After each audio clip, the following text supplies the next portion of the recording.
আরে সুন্দরী, এত তাড়া কিসের? আমাদের সাথে একটু সময় কাটাও, দেখো ভালোই লাগবো। আমি তো কোনো ক্ষতি করিনি আপনাদের, কেন আমায় ধরে রেখেছেন? তুই কোনো ক্ষতি করিসনি, কিন্তু তোর ভাই যে ওই দিন মেলায় আমাগো মারলো না, মনে নাই? আজ আমরা তোর লগে সব করমু, দেখুম তোর ভাই কি করে। প্লিজ আমায় ছেড়ে দিন। আমি কাউকে কিচ্ছু বলবো না, আমায় যেতে দিন। যাইতে তো দিমু, আগে একটু মজা কইরা লই। আমায় যেতে দিন। আমার ভাই ওই দিন আপনাদের মেরেছে, তার জন্য মাফ চাচ্ছি আমি। মাফ করে দিন। আপনাদের ঘরেও তো মা বোন আছে, আমি তো আপনাদের বোনের মতো। ছেড়ে দিন আমায়, 2 হাত জোর করে বলছি। আরে সাইরা তো দিমু, আর তুই তো আমাগো বোন না, তুই তো মজাই পাবি, আমরাও মজা পামু। আমার এত বড় সর্বনাশ করবেন না, 2 হাত জোর করে বলছি আমি। বলেই তারা হাসতে লাগলো। এগিয়ে গেল সামিয়ার দিকে। তারা কেউ সামিয়ার কথা শোনেনি। সামিয়ার উপর প্রথমে একজন ঝাঁপিয়ে পড়ে। সামিয়া সাথে সাথে জোরাজুরি শুরু করে, কিন্তু ভাগ্য ভালো যে তিনজন নেশাগ্রস্ত অবস্থায় আছে। পাশেই ছিল মদের বোতল। সামিয়া প্রথম জনের মাথায় বোতল দিয়ে বেশ জোরে বাড়ি মারে। প্রথম জনের মাথা ফেটে রক্ত ছড়তে থাকে। সামিয়া দৌড় দিতে নিলে পিছন থেকে দ্বিতীয় ও তৃতীয় জন তার সাথে জোরাজুরি শুরু করে। ব্লাউজ ছিঁড়ে যায়, পা কেটে যায়। তৃতীয় জনের পুরুষালী অঙ্গে লাথি দেয় সামিয়া, ব্যথায় কুঁকড়ে ওঠে সেই লোক। তৃতীয় জন সামিয়ার পিছু নেয়। ভাগ্য ভালো তখন চতুর্থ জন ছিল না। সামিয়া দৌড়ে মেইন রোডে চলে আসে। এক গাড়ির সাথে ধাক্কা খায়। গাড়ি ছিল ইয়াসিরের। কথাগুলো বলতে বলতে কান্না করে দেয় সামিয়া। কান্নার বেগ যেন বেড়েই চলেছে। কাঁদতে কাঁদতে অবস্থা খারাপ হয়ে যায় সামিয়ার। আপনারা প্লিজ আর কোনো প্রশ্ন করবেন না, প্লিজ। স্বামীর অবস্থা খারাপ হয়ে যাচ্ছে, আপনারা প্লিজ বাইরে ওয়েট করুন। ডক্টর মিতালির কথা শুনে সকলে রুম থেকে বের হয়ে যায়। পুলিশ অফিসার চলে যায়। সামিয়ার আব্বু, এক কাজ করো, তুমি কেস উঠিয়ে নাও। আমি চাই না আমার মেয়ের সম্মানে কোনো প্রশ্ন উঠুক। কাঁদতে কাঁদতে বললেন রাজিয়া বেগম। এই তুমি কেমন কথা বলো বৌমা? সামিয়ার সম্মানে কোনো প্রশ্ন উঠবে না। রাজিয়া, তুমি একই কথা বলছো? সামিয়ার সাথে যা হয়েছে তার জন্য তাদের পর্যাপ্ত শাস্তি দিয়ে হবে। না, আমি কোনো শাস্তি দিতে চাই না। শাস্তি দিতে গেলে আমার মেয়ের সম্মানে কথা উঠবে। আমরা জানি তার সাথে কিছু হয়নি, কিন্তু মানুষ বুঝবে না, তার উপর প্রশ্ন তুলবে। না না, আমি কখনোই চাই না আমার মেয়ের উপরে কেউ প্রশ্ন তুলুক। চাচি শোনো, আমার দিকে তাকাও। দেখো, আমরা জানি সামিয়ার সাথে কিচ্ছু হয়নি। যেখানে আমরা সত্য জানি, সেখানে মানুষের কথা ভেবে কেন আমরা অপরাধীকে শাস্তি দিব না? আজ যারা এই কাজ করেছে, কাল দেখবে তারা অন্য সামিয়ার সাথে ঠিক এমন বা এর চেয়ে বাজে কিছু করবে। আমাদের সামিয়া তো রক্ষা পেয়ে গিয়েছে, কিন্তু হতে পারে অন্য সামিয়া রক্ষা পাবে না। আমরা যদি তাদের ছেড়ে দেই, তবে দেখা যাবে তাদের জন্য আমাদের সমাজে বাজে পরিস্থিতি তৈরি হবে। মেয়েদের প্রতিনিয়ত যৌন হয়রানির শিকার হতে হবে। বলো চাচি, তুমি কি চাও এই নিকৃষ্ট কীটগুলো প্রতিনিয়ত মেয়েদেরকে নানাভাবে কষ্ট দিক, তাদের সম্মান নিয়ে খেলা করুক? বেলির কথায় রাজিয়া বেগম চুপ হলেন, কিন্তু চেহারায় চিন্তার ছাপ বিদ্যমান। তোর কথা বুঝলাম বেলি, কিন্তু মা, আমি মেয়ের সম্মান এভাবে নষ্ট হবে তা আমি চাই না। তোর কথা যদি মেনেও নেই, তবে কে আমার মেয়েকে বিয়ে করবে? আল্লাহর উপর ভরসা রাখো, তিনি উত্তম পরিকল্পনাকারী। তিনি যার জন্য সামিয়াকে তৈরি করেছেন, সঠিক সময়ে সে হয়তো সামিয়ার কাছে বা সামিয়া হয়তো তার কাছে পৌঁছে যাবে। তিনি যখন যার সাথে চাইবেন তার সাথেই সামিয়ার বিয়ে হবে। সব কিছুই তো আল্লাহর হাতে। দেখে নিও, আমাদের সামিয়াকে রাজকুমার এসে নিয়ে যাবে। এবার রাজিয়া বেগম বেলির কথায় কিছুটা হলেও স্বস্তি পেলেন। ঠিক আল্লাহ যা করবেন ভালোর জন্য করবেন। উত্তম হবে অপরাধীকে শাস্তি দেয়া। রাত 11টা। বেলি সুভাষের পাশে বসে আছে। সব ঘটনা সুভাষকে খুলে বলল বেলি। সুভাষের বুঝতে বাকি রইল না যে মেলার ওই বদমাইশগুলোর কাজ এটা। কেমন আছে সামিয়া? আগে থেকে একটু ভালো। আপনার এখন কেমন লাগছে সেটা বলুন। তুমি পাশে থাকলে আমি এমনি এমনি খুব বেশি ভালো থাকি। তার উপর আবার সকালের চমতে বেশি ভালো হয়ে গিয়েছি। কি সব বলছেন? বউ, তোমার চুমুতে জাদু আছে, ওষুধের চেয়ে ভালো কাজ করে। আরও যদি এইটা চুমু দাও আরো বেশি ভালো হয়ে যাব। এক কাজ করো, সকাল বিকাল দুপুর 3 বেলা 10টা করে 30টা চুমু দিও, তাহলে তাড়াতাড়ি সুস্থ হয়ে যাব। আপনি চুপ করুন, এটা বাসা না হসপিটাল। কেউ শুনলে কি ভাববে? ভাবার কি আছে, তুমি আমার বউ, 2 দিন পর আমার বাচ্চার মা হবে। তোমাকে চুমু খাবো না তো কি অন্য মেয়েকে চুমু খাবো? তাদের কথার মাঝে উপস্থিত হলো ডক্টর ফারদিন। কি অবস্থা সুহাস? কেমন ফিল হচ্ছে এখন? Feeling better. বউ পাশে থাকায় দ্রুত রিকভার হচ্ছে। ও ববি, তাহলে ওষুধের মতো কাজ করেছে? হ্যাঁ, ওষুধের থেকে দ্রুত কাজ করে। বাই দ্য ওয়ে, ওষুধগুলো কিন্তু ঠিক মতো নিতে হবে, সবকিছু ঠিকভাবে মেনটেন করতে হবে, তবে আরো তাড়াতাড়ি রিকভার হবে। ধন্যবাদ ফারদিন। 4 দিন। I will be sure about taking medicine regularly. সুভাষের কথায় হাসল ফারদিন। ছোটবেলা থেকে সুভাষ ফারদিনকে ফারদিন 4 দিন বলে। এখনো সেই অভ্যাস থেকে গেছে। তুই আর ভালো হবে না, একটা কথা বলতে হবে। ভাবি তোকে খুব ভালোবাসে। তোর অপারেশনের পর একে তো এক গাদা প্রশ্ন ছুড়েছে আমার উপর, তার উপর আবার নিজে অসুস্থ হয়ে গিয়েছিল। বেলি এবার তাদের কথায় লজ্জায় লাল হয়ে গেল। সামিয়াকে দেখার কথা বলে কেবিন থেকে বের হয়ে গেল। দেখেছিস তাড়াতাড়ি বিয়ে করার ফল? তুইও বিয়ে করে নে, আর কতদিন সিঙ্গেল থাকবি? এবার করে নেব। মেয়ে দেখবো নাকি কেউ আছে পছন্দের? পছন্দের কেউ নেই, তবে একজনকে চোখে ধরেছে, এবার বিয়েটা করেই ছাড়বো। তাড়াতাড়ি কর, চাচ্ছু ডাক শুনতে চাই। বিয়েটাকে তুই করেছিস, সেই হিসেবে আগে চাচ্ছু ডাক শোনার অধিকার আমার। সময় হলেই শুনতে পারবি। বউ আমার ছোট, তাই এখন এগুলো ভাবছি না। ফারদিন আরো কিছুক্ষণ সুভাষের সাথে কথা বলে চলে গেল। সুভাষ বেলির জন্য অপেক্ষা করতে করতে ঘুমিয়ে গেল। আজ সুভাষকে ডিসচার্জ করা হয়েছে। এতদিনে সবার প্রাণ ফিরে এসেছে। সামিয়াকে বেশ কিছুদিন আগে ডিসচার্জ করা হয়েছে। আগের থেকে ভালো অবস্থা সামিয়ার। সুভাষকে রুমে নেওয়া হলো। আমার একটু সাবান নেওয়া প্রয়োজন, কতদিন ধরে ঠিক মতো সাবান নেওয়া হচ্ছে না। আপনি একা একা পারবেন? আমি আপনাকে সাহায্য করি। বাহ, বউ দেখি দিন দিন রোমান্টিক হয়ে যাচ্ছে। ভালো হবে, একসাথে সাবান নেওয়ার বাহানায় রোম্যান্স করা যাবে। আপনি না অসুস্থ? তাও আপনার মাথায় এমন আজগুবি কথা কেন চলে? আমি আবার কি করলাম? তুমি তো বললা যে একসাথে সাবান নেওয়ার কথা। আমি শুধু বলেছি যে আপনাকে শাওয়ার নিতে সাহায্য করব। আপনি তো কি কথার উল্টো মিনিং বের করেন। লজ্জা পেও না বউ, লজ্জা পেলে তোমাকে গিলে খেতে মন চায়। বলেই সুভাষ শাওয়ার নিতে চলে গেল। সুভাষ শাওয়ার নিয়ে বের হলে বেলি স্যুপ নিয়ে আসে। অসুস্থ অবস্থায় স্যুপ খেলে যেমন ভালো লাগে, ঠিক তেমনই মুখে রুচি আসে। খেতে পারবেন একা?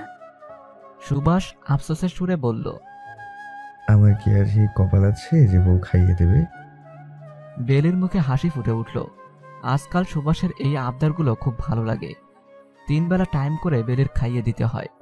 টাইম টু টাইম ঔষধ হাতে ধরিয়ে দিতে হয়। সুভাষের যা প্রয়োজন সবকিছু বেলির করতে হয়। কিছু কিছু ক্ষেত্রে সুভাষ বলে যে সে করতে পারবে, তাও বেলি শুনতে নারাজ। বেলির এই কাজগুলো করলে এক অন্যরকম প্রশান্তি লাগে, ভালো লাগা সৃষ্টি হয়। সুভাষকে খাইয়ে দিয়ে বেলি রেডি হলো ভার্সিটিতে যাওয়ার জন্য। বেশ অনেকদিন হলো ভার্সিটি যাওয়া হয় না। সামিয়াকেও প্রায় ভার্সিটিতে ভর্তি করানো হয়েছে। মা, আমাকে মাফ করে দিও।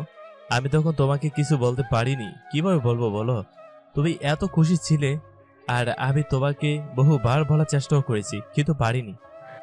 দেখো নিয়াল, তুমি খুব বড় ভুল করেছো। না, ভুল না, অপরাধ করেছো। তুমি ভাবতে পারো সামিয়ার উপর দিয়ে কি গিয়েছে। মেয়েটা পুরো ভেঙে গিয়েছে। তোমার জন্য সম্মান নষ্ট হয়েছে। তুমি একবার আমাকে সাহস করে বললে এত কিছু হতো না। মনিরা বেগম মিতা বেগমের উদ্দেশ্য করে বললেন, আপা, এখন তো যা হবার হয়ে গিয়েছে। আপনি নিহাল ও ফিহার বিয়ের ব্যবস্থা করুন। শুধু শুধু বাচ্চাদের কষ্ট দিয়ে কোনো লাভ নেই। ঠিক আছে নিহাল, তুমি আগে সামিয়ার কাছে মাফ চাও। সে যদি তোমাকে মাফ করে দেয় তাহলে আমি তোমার আর ফিহার বিয়ের ব্যবস্থা করব। বলেই মিতা বেগম বসার ঘরে চলে গেলেন। সামিয়া স্বাভাবিক জীবনে ফিরে এসেছে, ভার্সিটি যাচ্ছে, সবকিছুই আগের নিয়মে চলছে। পাশাপাশি মানুষের কটু কথার শিকারও হয়েছে। আমাদের সমাজের মানুষগুলো এমন, পুরো কথা না জেনে ভুল তথ্য নিয়ে মানুষকে খোঁচা মারে। একবার কথার সত্যতা যাচাই করার প্রয়োজন মনে করে না। আর মেয়ে মানুষের সাথে কিছু হলে তো সেই কথা বাতাসের আগে ছড়ায়, হোক সে মিথ্যা কথা। আর সামিয়ার সাথে তো কত কিছুই হয়ে গেল, শুধুমাত্র আল্লাহর রহমত যে সম্মানে দাগ লাগে নাই। তবে এই কথা বললে ভুল হবে যে সত্য তার ফ্যামিলি জানে, কিন্তু বাইরের মানুষ তো যা মুখে আসছে তাই বলে যাচ্ছে। তার নাকি বিয়ে হবে না, সে নাকি ধর্ষিতা। কে করবে বিয়ে এমন মেয়েকে? কেউ করবে না এমন মেয়েকে বিয়ে। এমন মেয়ের নাকি বাঁচার অধিকার নেই। এসব মেয়ের জন্য নাকি সমাজ নষ্ট হয়। হয়তো তার চরিত্রের সমস্যা, যার জন্য নিহাল বিয়ের দিন বিয়ে ভেঙে দিয়েছে। সে নাকি খারাপ মেয়ে, আরো কত কি। তবে সামিয়া এখন এগুলো মেনে নিয়েছে। কি করার, মেয়েদের নিয়তি এমন, সব কি মেনে নিতে হয়। প্রথম প্রথম খুব খারাপ লাগতো, এখন মানিয়ে নিয়েছে। তবে বলতে হবে সামিয়ার ফ্যামিলি সবাই খুব সাপোর্টিভ, তাকে খুব সাপোর্ট করে। কেউ কিছু বলে মুখের উপর জবাব দিয়ে দেয়, বিশেষ করে বেলি।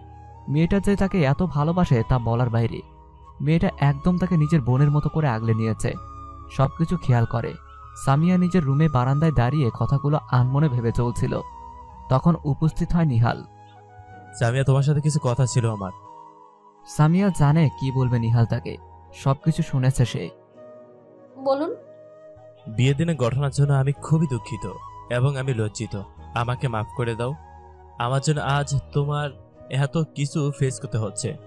তোমার সাথে যা যা হয়েছে কোথাও না কোথাও আমি দায়ী। হয়তো আমার ভুলের জন্য তোমার সাথে এমন হলো। আমি আগে আম্মুকে বলেছিলাম, বলে দিলে এমন কিছু হতো না। আমি সত্যি দুঃখিত, আমাকে ক্ষমা করে দাও সামিয়া। গড় গড় করে বলে থামলো নিহাল। দেখুন, যা হয়েছে সবকিছু ভুলে যান। আমিও ভোলার চেষ্টা করছি। আমাদের বিয়ে একসাথে লেখা ছিল না, বিধায় হয়নি। আমার সাথে যা হয়েছে তা আমার ভাগ্যে লেখা ছিল। আমার আপনার উপর কোনো রাগ নেই। উপরওয়ালা যা করেন ভালোর জন্যই করেন। হয়তো আমাদের জন্য কিছু ভালোই রেখেছেন তিনি। আপনি নির্দ্বিধায় আপনার মনের থেকে সকল সংকোচ দূর করে ফেলুন। নিজেকে অপরাধী ভাববেন না। আপনি নিশ্চিন্তে ফিহাপুকে বিয়ে করতে পারেন। আমিও চাই আপনার ভালোবাসা পূর্ণতা পাক। সবার তো আর আপনার মতো ভাগ্য না যে ভালোবাসা পূর্ণতা পাবে। আপনার জন্য খুব খুব শুভকামনা। বলেই সামিয়া চলে গেল। সবকিছু শুনে মিতা বেগম ফিহার ফ্যামিলির সাথে কথা বলেন। যেহেতু ফিয়াদের বাসা ঢাকা, তাও মিতা বেগম ঠিক করেছিলেন বিয়ে সিলেটে হবে। কিন্তু আমজাদ হোসেন বলে দিয়েছেন যে সুভাষ ও সামিয়া দুজনেই ঠিক আছে, তাই বিয়ে ঢাকাতেই হবে। প্রথমে মিতা বেগম আপত্তি করেন, পরে সবাই বোঝানোর পর রাজি হন যে বিয়ে ঢাকাতেই হবে। সবকিছু চিন্তা করে ঠিক করা হয় যে সামনের মাসে বিয়ে পড়ানো হবে। সকলেই মন দিয়ে দোয়া করে যেন এবার সবকিছু ঠিক হয়। দেখতে দেখতে সময় চলে যায়। সময় ও স্রোত কারোর জন্য অপেক্ষা করে না। সুভাষ পুরোপুরি সুস্থ, সামিয়া নিজ জীবনে ব্যস্ত। নিহাল আর ফিহার বিয়ে ঢাকাতেই হবে। তাদের বিয়ের আর মাত্র 7 দিন বাকি।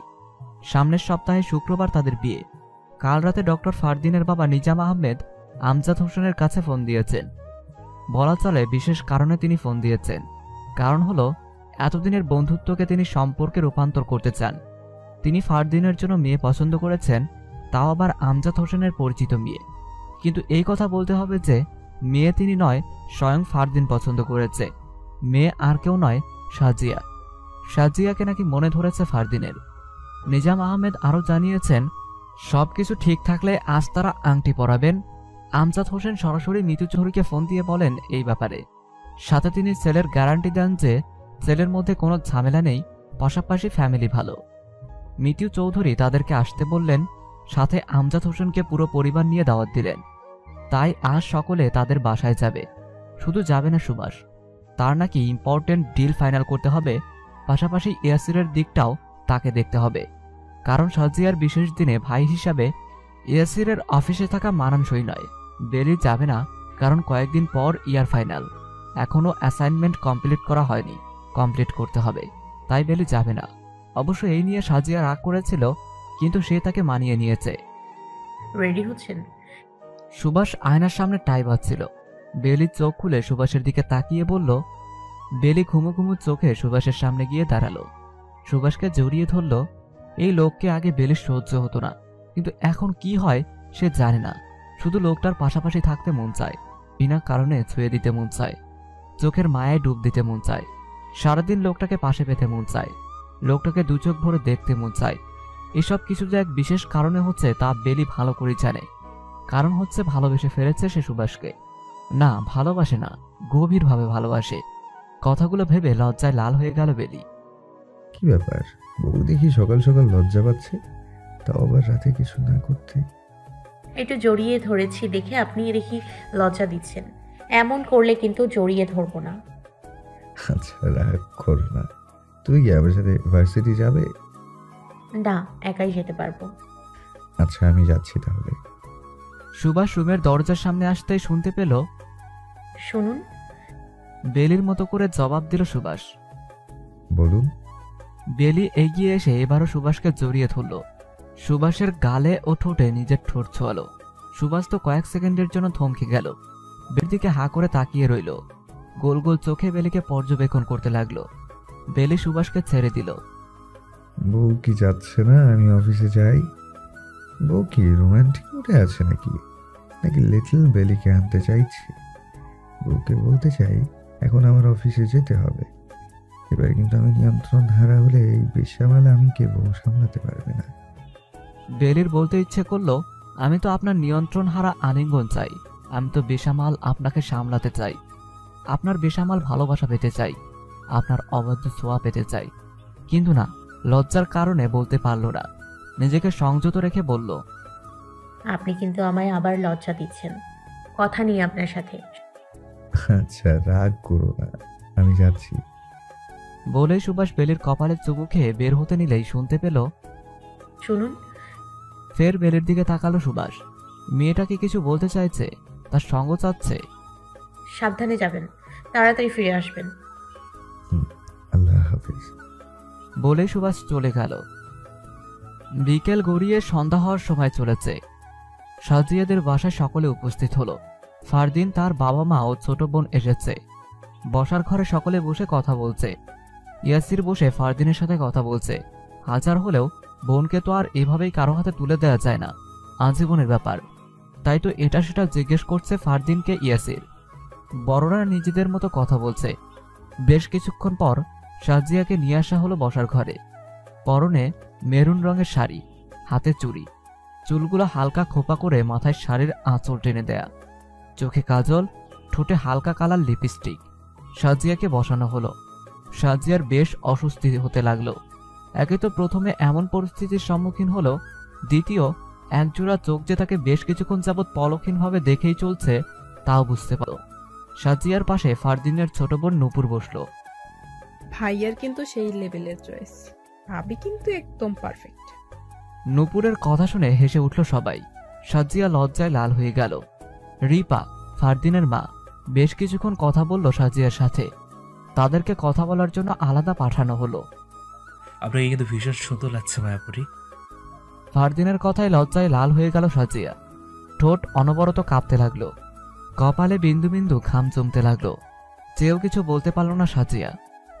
এই যে বারংবার আপনার রূপে কেউ একজন ভীষণভাবে ঘায়েল হচ্ছে, তার কি খেয়াল রেখেছেন আপনি? ফারদিনের কথায় চোখ তুলে তাকালো সাজিয়া। ঠোঁটে ফুটে উঠল এক চিলতে হাসি। এই যে আপনার হাসিতে কেউ যে বারবার মুগ্ধ হচ্ছে, তার খবর কি রাখছেন আপনি?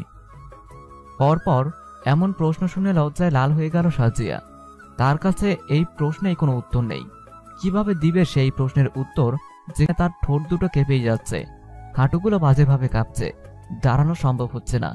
সাজিয়াকে স্বাভাবিক করার জন্য ফারদিন বলল, আমার দিকে তাকান মিস সাজিয়া। সাজিয়া ফারদিনের দিকে তাকালো। এক পলক তাকিয়ে চোখ সরিয়ে নিল। ফারদিন হাসলো সাজিয়ার কাণ্ডে। আপনি ভীষণ লাজুক সাজিয়া। এই লাজুকতায় আমি ভীষণভাবে তলিয়ে যাচ্ছি, নিজেকে ধরে রাখতে পারছি না, নিজেকে ধরে রাখা কষ্টসাধ্য হয়ে যাচ্ছে। বলেই ফারদিন সামনের দিকে পা বাড়ালো। হঠাৎ পিছনে ঘুরে বলল, তৈরি থাকবেন মিস সাজিয়া, খুব শীঘ্রই আপনাকে নিয়ে যাব আমি। আমাকে সামলানোর জন্য নিজেকে প্রস্তুত করুন আপনি। বলেই ফারদিন চলে গেল। সাজিয়া গোল গোল চোখে তাকিয়ে রইল ফারদিনের যাওয়ার পানে। ফির ফারদিনের বলা কথা ভেবে হাসল। এই এতটুকু সময়ের মধ্যে সাজিয়া বুঝে গিয়েছে লোকটার মধ্যে কিছু একটা আছে যা তাকে টানছে। লোকটার কথা বলার ধরন, তাকানো, চলাফেরা সবকিছু ভীষণভাবে টানছে সাজিয়াকে। সুভাষ আজ বাইরে থেকে ডিনার করে আসবে বলেছে, মিটিং আছে বলে সকলকে একসাথে ডিনার করতে হবে। বেলিকে সুভাষ অনেকবার সরি বলেছে, কিন্তু বেলি কিছু মনে করেনি। কাজ করতে গেলে এমন হবেই। এটাও আর আহামরি কিছু না, সামান্য ডিনার। এতে অবশ্য বেলির জন্য ভালোই হয়েছে, যা করতে চাইছে তা সহজে করতে পারবে। বাসায় ফিরল সুভাষ, চোখে মুখে ক্লান্তি স্পষ্ট। বেশ কয়েকবার বেল দেওয়ার পর যখন বেলি দরজা খুলল না, তখন সুভাষ চিন্তায় পড়ে গেল। পকেট থেকে চাবি নিয়ে দরজা খুলে সোজা রুমে গেল। রুমে গিয়ে যা দেখলো তাতে বিস্ময়ে চোখ দুটো যেন বের হয়ে আসবে সুভাষের। সুভাষ রুমে প্রবেশ করলো। পুরো রুম থেকে শুধু ফুলের ঘ্রাণ আসছে নাকে। পুরো শরীর হিম হয়ে যাচ্ছে সুভাষের। সুভাষ লাইট অন করলো। পুরো রুম জুড়ে গোলাপ ফুল ও হার্ট শেপ বেলুন দিয়ে সাজানো। পুরো রুম গন্ধে মৌমো করছে। বেডে গোলাপির পাপড়ি দিয়ে বড় বড় করে হার্ট শেপ আঁকা। এবার সুভাষের চোখ গেল ড্রেসিং টেবিলের সামনে দাঁড়িয়ে থাকা বেলির দিকে। বেলি তার দিকে পিঠ দিয়ে দাঁড়িয়ে আছে। পরনে পাতলা ফিনফিনে জর্জেটের লাল শাড়ি, চুলগুলো সামনের দিকে নিয়ে আসা, ব্লাউজের বড় গলা দিয়ে পুরো পিঠ চোখে ভেসে উঠছে। আয়নায় বেলিকে দেখা যাচ্ছে, চোখ দুটো বন্ধ, গাল জুড়ে লাল আভা। সুভাষ সকাল থেকে একের পর এক চমক খাচ্ছে। প্রথমে নিচ থেকে বেলির কাছে আসা, এখন আবার এত কিছু। কেমন যেন শিহরণ হচ্ছে সুভাষের শরীর জুড়ে। কেমন পুরুষালী হরমোনগুলো শরীর জুড়ে নেচে উঠছে। নিষিদ্ধ চাওয়াগুলো তীব্র থেকে তীব্র হচ্ছে। সুভাষ বেলির দিকে এগিয়ে গেল। বেলিকে পিছন থেকে জড়িয়ে ধরে ঘাড়ে পরপর কয়েকটা চুমু খেল। বেলি দুহাতে শাড়ি খামচে ধরল। বেলিকে নিজের দিকে ঘুরিয়ে কপালে ঠোঁট ছোঁয়ালো। ঠোঁটের ভাঁজে ঠোঁট গুঁজে দিল। বেশ কিছুক্ষণ পর বেলির দিকে এক দৃষ্টিতে চেয়ে থাকলো। বেলি চোখ বন্ধ করে নিল। এই চোখে তাকানোর সাহস বেলির নেই। মনে হচ্ছে এই চোখে তাকালেই গভীরভাবে তলিয়ে যাবে সে। এই চোখের ভাষা অন্য, চোখের ভাষা শান্ত। কোনো কিছুর চাওয়া আছে এই চোখে, যেন কোনো কিছুর আকুল আবেদন। বেলির কানের কাছে সুভাষ নিজের ঠোঁট ছুঁয়ে বলল, বেলি, তোমার এই রূপ আমাকে নিয়ন্ত্রণ হারা করে দিচ্ছে। নিজেকে ধরে রাখা কষ্টসাধ্য হচ্ছে। নিজের উপর নিয়ন্ত্রণ রাখতে পারছি না। নিষিদ্ধ চাওয়াগুলো মুক্ত আকাশের উড়ন্ত পাখির ন্যায় উঠতে চাইছে। শরীর জুড়ে নতুন অনুভূতিগুলো ছেয়ে যাচ্ছে। বেলির শরীর সুভাষের কথায় যেন হিম হয়ে যাচ্ছে। পেটের মধ্যে মুচড়ামুচড়ি শুরু হচ্ছে। শ্বাস প্রশ্বাস ঘন হচ্ছে। কেমন ঠান্ডা শিরশির অনুভূতি হচ্ছে। এই শিরশির বেলির শরীরে শিহরণ জাগাতে যথেষ্ট। বেলি, তুমি কি আমাকে শুনতে পাচ্ছ? তোমাকে আমার আরো কাছে চাইব। তোমার শরীর জুড়ে মিশতে চাই। তোমাকে সবটা জুড়ে ভালোবাসতে চাই, নিজের করে পেতে চাই। বেলি, তোমাকে নিজের মাঝে বিলীন করতে চাই। তোমার রন্ধ্রে রন্ধ্রে মিশতে চাই। তোমাকে ভালোবেসে সর্বসুখ দিতে চাই। দেবে কি আমায় সেই সুযোগ? এমন আকুল আবেদনকে ফিরিয়ে দেয়া যায় না, দেয়া যায় না। বেলি ফিরিয়ে দিতে চায় না। এই চাওয়াকে ফিরিয়ে দেয়া বেলির জন্য কষ্টসাধ্য। তবে বেলি চেয়েও নিজের মুখ দিয়ে কথা বের করতে পারছে না। কেমন যেন গলায় সব কথা আটকে যাচ্ছে। বেলিকে চুপ থাকতে দেখে সুভাষ বেলিকে ছেড়ে দিল। হাতের বাঁধন হালকা হলো। সুভাষ উল্টো দিকে ঘুরতে নিলেই বেলি সুভাষের পিঠে মাথা ঠেকিয়ে জড়িয়ে দিল। অতি কষ্টে উচ্চারণ করল, সুভাষ। এই প্রথম বেলির মুখে নিজের নাম শুনে বেশ অবাক হলো সুভাষ। ঠোঁট জুড়ে হাসি ফুটে উঠল। নতুন শিহরণ হলো প্রেয়সীর মুখে নিজের নাম শুনে। আমি আপনার ভালোবাসা পেতে চাই, আপনাকে গভীরভাবে অনুভব করতে চাই। বেশ, সুভাষের যা বোঝার বুঝে গেল। প্রেয়সীকে কোলে তুলে নিল। বেলিকে বেডে শুয়ে নিজের ভর বেলির উপর ছেড়ে দিল। বেলির গলায় মুখ ডুবিয়ে দিল। সর্বসুখে বিলীন হলো দুটি মানুষ। এক হলো তাদের হৃদয়, তলিয়ে গেল ভালোবাসায় নতুন রূপে। তাদের ভালোবাসার সাক্ষী হলো এই চার দেয়াল, আকাশের চাঁদ এবং তারা দুজন। ফারদিনরা সন্ধ্যার পর চলে গিয়েছে। সামিয়াদের পুরো পরিবার সবাই আজ সাজিয়ার বাসায় থাকবে। রাতে খাবার শেষ করে সাজিয়ার রুমে শুয়ে পড়ল সামিয়া। কিছুক্ষণ আগের ঘটনায় ডুব দিল। সবাই বসার ঘরে বসে বিয়ের কথা বলছিল। যেহেতু সামনের শুক্রবারে নিহাল ও ফিহার বিয়ে হবে, তাই ঠিক করা হলো সেই দিনই সাজিয়া ও ফারদিনের বিয়ে হবে। যে কনভেনশন সেন্টার বুক করা হয়েছে সেখানেই হবে। এটা মিতি চৌধুরী আপত্তি করলেও বিলকিস বেগমের কথায় রাজি হতে হয়েছে। সাজিয়া তার নাতনি, তাই তিনি চান একসাথে এক সেন্টারে যেন বিয়ে হয়। তাদের কথার মাঝে মিতু চৌধুরী বলে ওঠেন, আসলে আম্মা, আমি একটা কথা বলতে চাই আপনাদের। আপনারা কেউ আমাকে ভুল বুঝবেন না দয়া করে। বিলকিস বেগমকে উদ্দেশ্য করে বলেন তিনি। মা নেই বলে তিনি বিলকিস বেগমকে আম্মা বলে ডাকেন। বলো কি বলবা তুমি?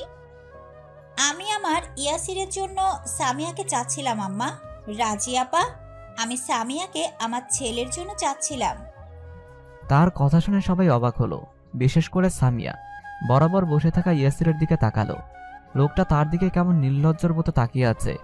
কেউ দেখলে কি হবে? ভাগ্যিস কেউ এই দিকটায় তাকাচ্ছে না। বিলকিস বেগম বলে উঠলেন, আমি রাজি মিতু, তোমার পোলার লগে আমাগো সামিয়ারে বেশ মানাইবো। আমি রাজি মিতু আপা, তবে এবার আমি আমার মেয়ের মতামত নিতে চাই। আমি চাই সামিয়া আর ইয়াসির নিজেদের মতো করে কথা বলে আমাদের সিদ্ধান্ত জানাক। রাজিয়া বেগমের কথায় সামিয়া ও ইয়াসিরকে আলাদা রুমে পাঠানো হলো। আমি আপনাকে বিয়ে করতে চাই না ইয়াসির ভাই। সামিয়ার কণ্ঠে স্পষ্ট অভিমানের চাপ। সামিয়ার ভাই ইয়াসির হাসল। কেন বিয়ে করবে না?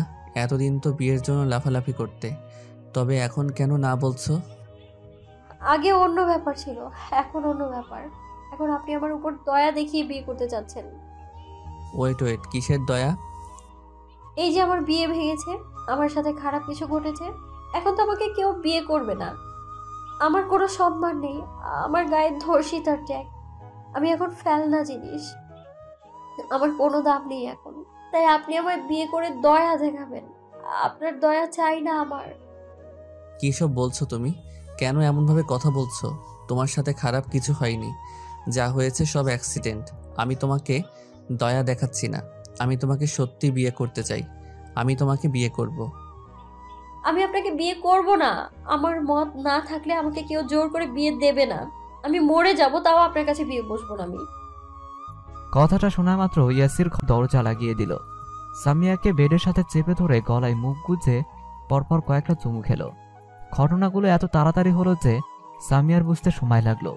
শরীর জুড়ে কেমন অনুভূতি হলো, দু চোখ বন্ধ করে নিল। ইয়াসিরের গায়ের গন্ধ নাকে লাগায় কেমন যেন হচ্ছে। সামিয়া কাঁপতে লাগলো।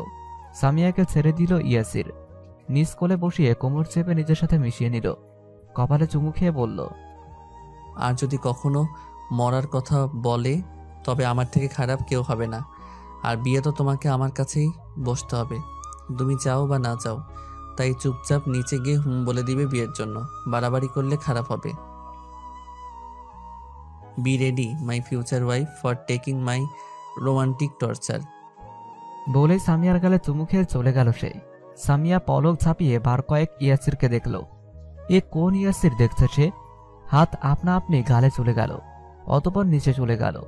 সকলের প্রশ্নের উত্তরে বলল, অর্থাৎ সে বিয়েতে রাজি। তাই ঠিক করা হলো একই দিনে একই জায়গায় সামিয়া, ইয়াসির, নিহাল, ফিহা, সাজিয়া, ফারদিনের বিয়ে হবে। সবার মুখে খুশির আমেজ। সামিয়ার ভাবনার মাঝে সাজিয়া তাকে ধাক্কা দিল। কি এত ভাবছেন ভাবিজি? আমি কিভাবে তোর ভাবি হই? তোর ভাইয়ের সাথে আমার এখনো বিয়ে হয়নি। আরে আপনি রাগ করছেন কেন? আপনি কয়দিন পর শুধু আমার ভাইয়ের বউ না, আমার ভাইয়ের বাচ্চার মাও হবেন। বলেই হাসতে লাগলো সাজিয়া। বেশ কিছুক্ষণ কথা বলে তারা ঘুমিয়ে গেল। পাখির কিচিরমিচির আওয়াজে ঘুম ভেঙে গেল বেলির। পিট পিট করে চোখ খুলল। নিজেকে আবিষ্কার করলো সুভাষের বাহুডোরে। সুভাষের দিকে বার কয়েক তাকিয়ে চোখ বন্ধ করে নিল। চোখে ভেসে উঠল কাল রাতের মুহূর্তগুলো। কাল রাতের ঘটনাগুলো মনে করে লজ্জায় লাল হয়ে গেল বেলি। দু গালে লাল আওয়াজ ছড়িয়ে পড়ল। ঠোঁটে ফুটে উঠল মুচকি হাসি। মনের মধ্যে অনুভূতিগুলো প্রজাপতির ন্যায় উঠতে লাগলো। সুভাষের দিকে এক দৃষ্টিতে তাকিয়ে থাকলো বেলি। কিভাবে শান্ত হয়ে ঘুমিয়ে আছে? কেউ বলবে যে এই লোক কালকে বেলিকে ভীষণ বাজেভাবে জ্বালিয়েছে। বেশ কিছুক্ষণ পর সুভাষের কপালে ঠোঁট ছুঁয়ে ফ্রেশ হতে চলে গেল। ফ্রেশ হয়ে নিচে চলে গেল নাস্তা তৈরি করতে। বেশ কিছুক্ষণ যাবৎ রান্নাঘরের দরজায় দাঁড়িয়ে বেলিকে পর্যবেক্ষণ করছে সুভাষ। একদম পাক্কা গিন্নি লাগছে। এক হাতে রুটি ভাজছে, অন্য হাতে ভাজি করছে। কপালে বিন্দু বিন্দু ঘাম জমেছে। পরনে ব্ল্যাক কালারের শাড়ি। শাড়ির আঁচলটা কোমরে গুজে দেওয়ার ফলে ফর্সা পেটটা দেখা যাচ্ছে। সুভাষ অতি নীরবে বেলির পিছনের দিকে দাঁড়ালো। বেলিকে পিছন থেকে জড়িয়ে ধরল। বেলির ঘাড়ে চুমু খেল। বেলি হক চকিয়ে গেল। কি করছেন? ছাড়ুন আমায়, কেউ দেখে ফেলবে। ছাড়বো না, আর কেউ দেখবে না। বাসায় শুধু তুমি আর আমি আছি। বলছিলাম কি, দুষ্টু হাসি হেসে বলল সুভাষ। বেলি লজ্জায় লাল হয়ে গেল। এমনকি কাল রাতের কথা ভেবে নিজে নিজে লজ্জা পাচ্ছে।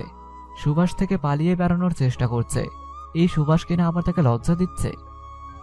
আপনার ফালতু কথা রাখুন, নাস্তা রেডি, তাড়াতাড়ি রেডি হন, না হলে অফিসের জন্য লেট হয়ে যাবেন। এখনের মতো ছেড়ে দিচ্ছি, রাতে কিন্তু ছেড়ে দিব না। Be ready for night. বলেই সুভাষ রেডি হতে চলে গেল। বেলি নাস্তা তৈরি করে রুমে নিয়ে এলো। সুভাষ আয়নার সামনে নিজের শার্টের কলার ঠিক করছিল। ঠিক তখন বেলির চোখ যায় সুভাষের ঘাড়ে।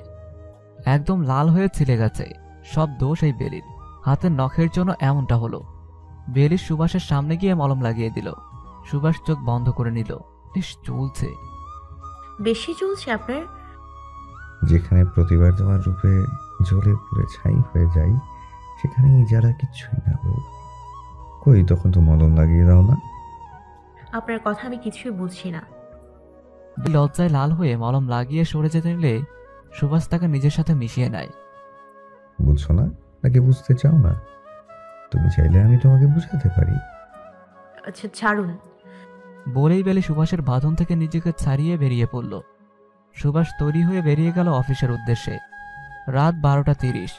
সামিয়ার ফোন অনবরত বেজেই চলেছে। গভীর ঘুমেছিল সামিয়া। এত রাতে আবার কে কল দিল? কারো কোনো বিপদ হলো নাকি আবার?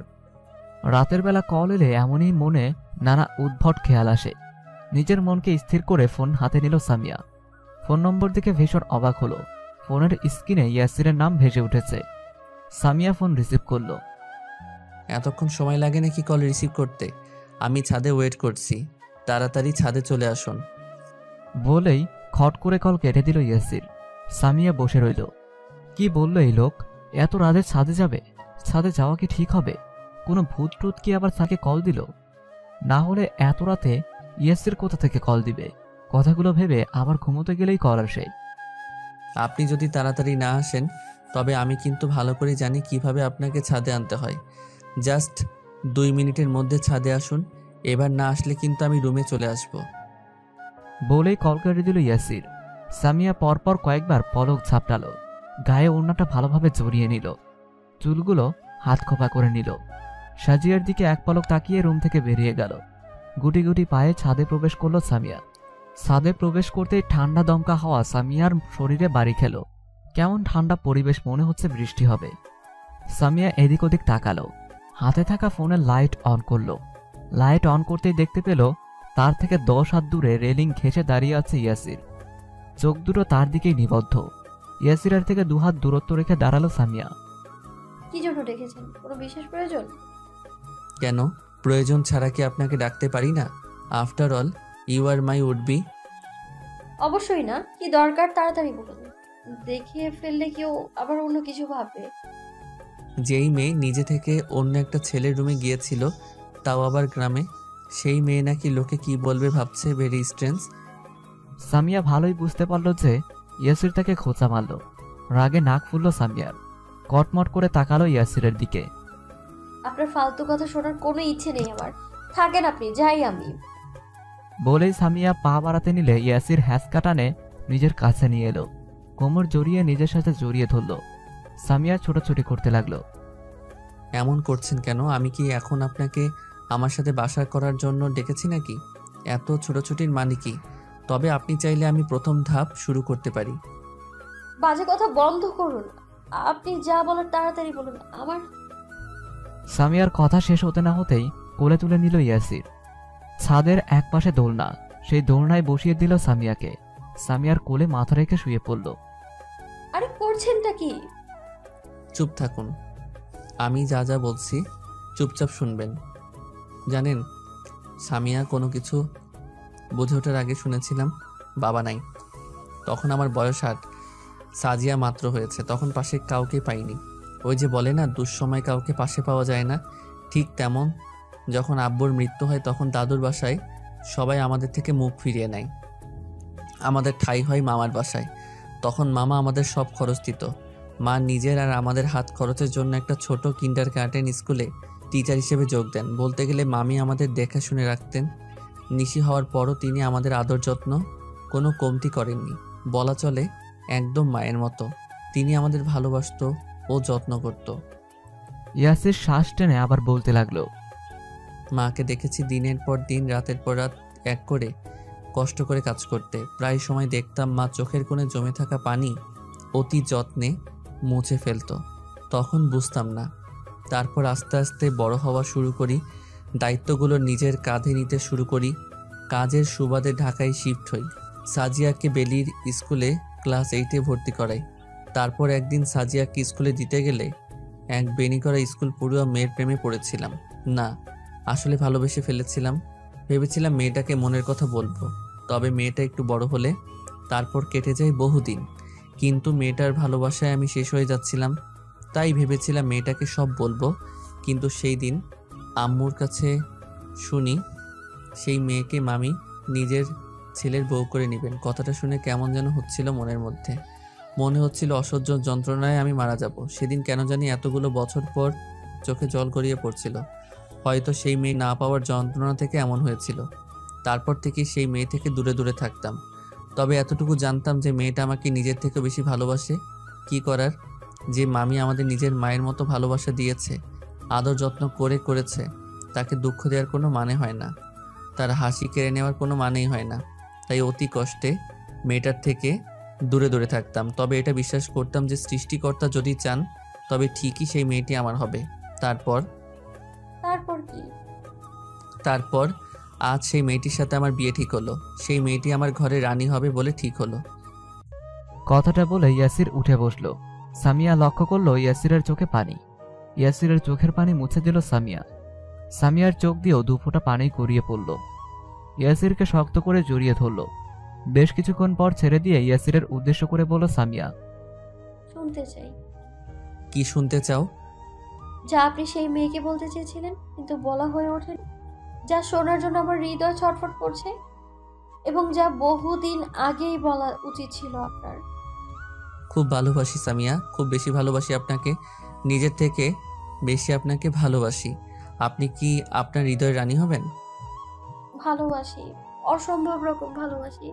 আমিও চাই আপনার হৃদয়ের রানী হয়ে থাকতে। কখনো আমাকে ছেড়ে চলে যাওয়ার কথা বলবেন না। অনেক কষ্টে আপনাকে পেয়েছি আমি, আর হারাতে চাই না। হারাবো না, পাশে থাকবো আজীবন। একে অপরকে জড়িয়ে ধরল পরম আবেশে। তাদের ভালোবাসা প্রকাশের সাক্ষী হলো বৃষ্টি। তখনই শুরু হলো বৃষ্টি। একদম নিমিষেই ভিজে গেল দুজন। সামিয়া ইয়াসিরকে ছেড়ে দিল। পুরো শরীর সাথে জামা লেপটে গেল। সামিয়ার গাল গলা বেয়ে পানি পড়ছে, চুলগুলো ভিজে টুপটুপ করে পানি পড়ছে। সামিয়া চলে আসতে নিলেই ইয়াসির তাকে নিজের সাথে মিশিয়ে নিল। কেমন ঘোর লাগা দৃষ্টি ইয়াসিরের। ইয়াসির ভাই। হুশ। সামিয়াকে কাছে টেনে গলায় মুখ ডুবিয়ে দিল। পরপর গলায় ঘাড়ে চুমু খেল। ঠোঁটের কাছে ঠোঁট নিতে মেঘের গর্জনে ঘোর কাটল ইয়াসিরের। ছেড়ে দিল সামিয়াকে। চলে যান সামিয়া, আপনি চলে যান। আপনি এখানে থাকলে নির্ঘাত কোনো ভয়ঙ্কর ভুল করে ফেলবো আমি, যে ভুল আপনি নিতে পারবেন না, যে ভুল আপনার জন্য যন্ত্রণাদায়ক। সামিয়া আর 1 মিনিটও দাঁড়ালো না, দৌড়ে নিচে চলে এলো। দেখতে দেখতে বিয়ের দিন চলে এলো। সুন্দরভাবে বিয়ে পড়ানো শেষ হলো। সেদিন রাতেই মিতা বেগম নিজ পরিবার নিয়ে সিলেটে চলে গেলেন। নিজেদের বাড়ি খালি করে মেয়েগুলো চলে গেল অন্যের বাড়ি। এটাই মেয়েদের নিয়তি যে মানুষগুলোকে এত ভালোবাসে একটা সময় সেই মানুষগুলো থেকে দূরে চলে যেতে হয়, অন্য পরিবারের সাথে মানিয়ে নিতে হয়, স্যাক্রিফাইস করতে হয়। সামিয়াকে ফুলে সাজানো বাসর ঘরে বসানো হলো। ফুলের ঘ্রাণ চারপাশে মো মো করছে। ইয়াসিরের সাথে তার বোনেরা টাকা নিয়ে কথা বলছে। আজ নাকি পকেট খালি না করে রুমে ঢুকতে দিবে না। অবশেষে সব পর্ব চুকিয়ে ইয়াসির ঘরে প্রবেশ করে দরজা লাগিয়ে দিল। শেষ শব্দে কেঁপে উঠল সামিয়া। এই দিনটার জন্য কত অপেক্ষা করেছে সে, তা বলার বাইরে। কত স্বপ্ন এই দিনটার জন্য। তবে কি হলো আজ? কেমন ভয় লাগছে, শ্বাস প্রশ্বাস ঘন হচ্ছে, অন্যরকম অনুভূতি হচ্ছে। বুকের মধ্যে ড্রিম ড্রিম শব্দ হচ্ছে। সামিয়ার ভাবনার মাঝে ইয়াসির সামিয়ার কাছে এলো। সামিয়ার পরনের লেহেঙ্গা একটু উঁচু করল, পা নিজের কাছে টেনে ধরল। পরপর কয়েকটা চুমু খেল পায়ের পাতায়। সামিয়া কেঁপে উঠল। সামিয়ার শরীর জুড়ে বিদ্যুৎ গতিতে শিহরণ খেলে গেল। সাজিয়া ও ওড়না খামচে ধরল। ইয়াসির যত্নে সামিয়ার পায়ে নুপুর পরিয়ে দিল। ইয়াসিরের থেকে নিজেকে ছাড়িয়ে সামিয়া জুয়েলারি খোলার কথা বলে আয়নার সামনে দাঁড়ালো। একে একে জুয়েলারি খুলে এক পলক আয়নায় তাকালো, দেখতে পেলে একজোড়া চোখ তাকে ভীষণভাবে লক্ষ্য করছে। সামিয়া চোখ সরিয়ে নিজের কাজে মনোযোগ দিল। বেশ কিছুক্ষণ পর নিজের ঘাড়ে কারো উষ্ণ নিঃশ্বাস ও পেটে কারো হাত বিচরণ করলো। কেঁপে উঠল সামিয়া, শুকনো ঢোক গিলল। ইয়াসির সামিয়ার ঘাড়ে পরপর চুমু খেল। সামিয়াকে নিচের দিকে ঘুরিয়ে ঠোঁটের ভাঁজে নিজের ঠোঁট গুঁজে দিল। মিনিট 10 পর ছেড়ে দিল। সামিয়া হাঁপাতে লাগলো। এভাবে কেউ চুমু খায় নাকি? লজ্জায় লাল হয়ে গেল সামিয়া। ফের সামিয়ার ঠোঁটের কাছে ঠোঁট নিলে বাধা দেয় সামিয়া। আজ এর কোনো বাধা মানব না। বহুদিন অপেক্ষা করেছে এই দিনের জন্য, আর না। আজ একটু সহ্য করেন সামিয়া, এই পাগল আমিটাকে আগলে নিন। বলেই আবার ঠোঁটের মাঝে ঠোঁট গুঁজে দিল ইয়াসির। বেশ কিছুক্ষণ পর ছেড়ে দিল। এবার আপনি তৈরি হন মিসেস ইয়াসির। আজ আপনাকে আমার ভালোবাসায় সিক্ত করব। অতি যত্নে ছুঁয়ে দিব আপনাকে। আপনার সারা শরীর জুড়ে শিহরণ খেলে যাবে এই ইয়াসিরের ভালোবাসায়। মুঠো বন্ধ করব এই সময়টাকে। অতি কাছে থেকে আপনাকে উপলব্ধি করব। সামিয়ার কানের কাছে ফিসফিসিয়ে বলল ইয়াসির। সামিয়া দুহাতে ইয়াসিরকে জড়িয়ে ধরল। কোলে তুলে নিল সামিয়াকে ইয়াসির। সামিয়ার মাঝে ডুব দিল। আরও একটি ভালোবাসা পূর্ণতা পেল আজ। কেটে গেছে আরো 2 মাস।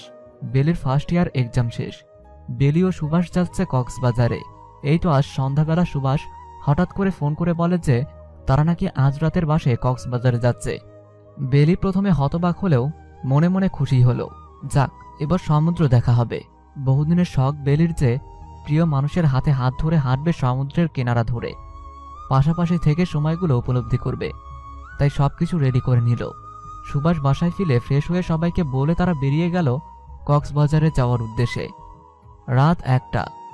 ক্লান্তিতে সুভাষ 2 চোখ বুজে ঘুমিয়ে আছে, কিন্তু বেলির চোখে ঘুম নেই। তার চোখ তো তার ব্যক্তিগত পুরুষকে দেখতে ব্যস্ত। এই যে এই লোক ছাড়া আজ বেলির চলে না। প্রতি মুহূর্ত শুধু এই লোককে পাশে চায় মন। নানা বাহানায় ছুঁয়ে দিতে মন চায়।